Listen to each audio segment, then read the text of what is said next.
What is going on, guys? I'm Heath Pierce, and the transfer window is about to open and deals are already getting done. We want to give you our take on those that have already happened and some of those rumors that have piqued our interest.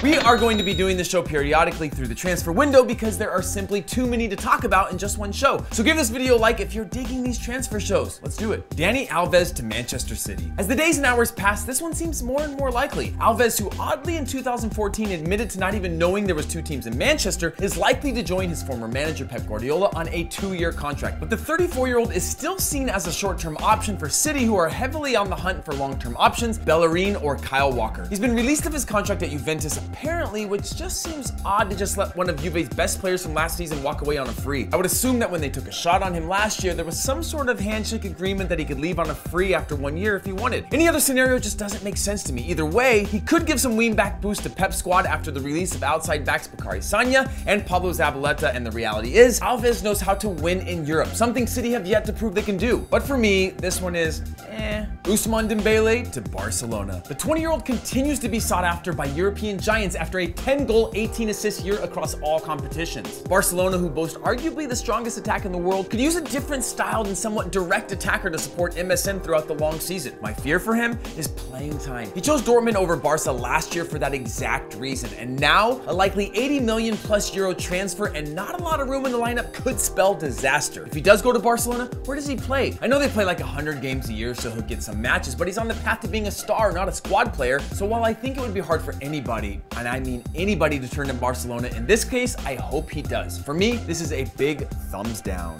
Donnarumma to Juventus. This one is ruffling a lot of feathers. Now, I am pro Donnarumma moving if he wants to, and AC Milan fans, unless you grew up in Milan, you probably fell in love with the club because they had money and success. So I'm not mad at the guy for that. But that was when I was under the impression that he was leaving Serie A. Now, if he goes to Juventus, as the rumors are suggesting, that would pretty much ban him from ever returning to his hometown, which is insane for an 18-year-old. And apparently his own parents are pissed at his agent Raiola for all this rebel-rousing. Maybe this is all a play to get him more money from the new ownership group, which Raiola is certainly known for. After all, many are considering Donnarumma the next Gigi Buffon, and outside of the Champions League, Gigi won everything for club and country. So if Donnarumma decided to sign a new deal with Milan, I'm assuming the club and the fans could find a way to forgive his transgressions and move on happily. And honestly, for this one, I'm not stupid enough to think Donnarumma is going to leave without at least signing a new deal and upping his buyout clause. So I'm giving this one a thumbs down, based on legitimacy. James Rodriguez to Manchester United. Rumors are that AC Milan have ponied up enough cash for Real to accept their offer, but James is having none of it. He wants Manchester United, and it seems that Manchester United want him, with the deal looking even more likely now that Inter and PSG are no longer interested, say the rumors. If James does get the move that he wants, he has enough class and contributes more than enough in front of goal to take the club to the next level. Zidane clearly hasn't favored him, but every time he seemed to get even a few minutes, he would pop up with a goal or assist. Manchester United only had 54 league goals, and that's a big reason why they finished so low in the table. For me, this one is a thumbs up.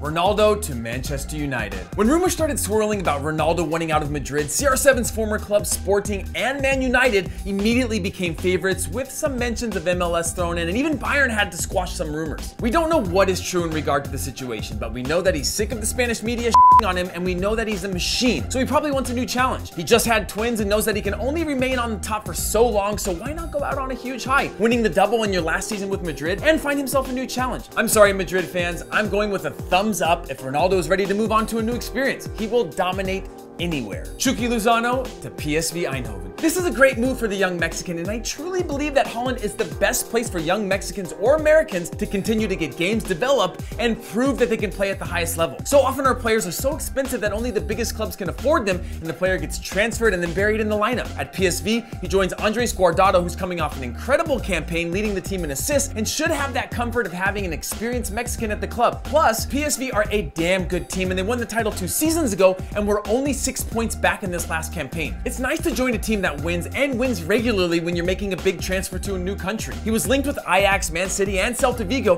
who are all arguably bigger clubs on paper, but I have a feeling that this will pay off in the long run. For me, this is definitely a thumbs up. Diego Costa to Atletico Madrid. Let's touch on this one quickly. A few months ago, Diego Costa tried to force a big money move to China. Then this summer, he gets a text from Conte saying he isn't in the plans after dominating the Premier League. Now, Atletico want to sign him while they have a transfer ban, meaning that he wouldn't be able to play until 2018. This one is ridiculous, and I'm giving it a big thumbs down.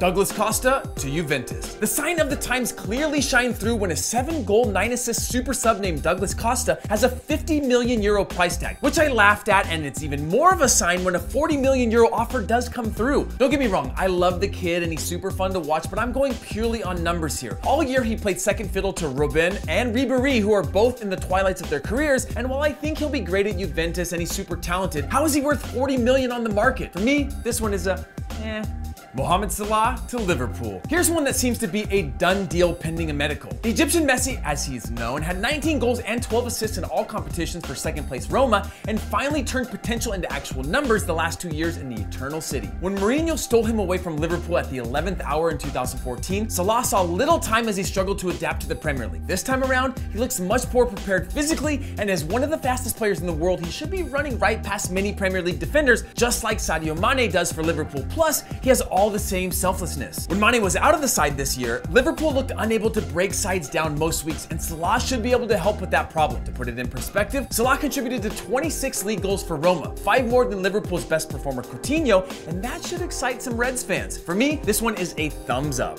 Marvelous Nakamba to Club Bruges. I know absolutely nothing about this player, if he's good or if he's a good fit for Bruges, but damn, a name like Marvelous deserves a mention on any show. This one included, so for me, this one's of course a thumbs up. So guys, it's time for your thoughts on these deals. See us in the comments and let us know what you're thinking. And remember, give this video a like if you're down with this rad show. Comment, like, and subscribe, and we'll see you guys later.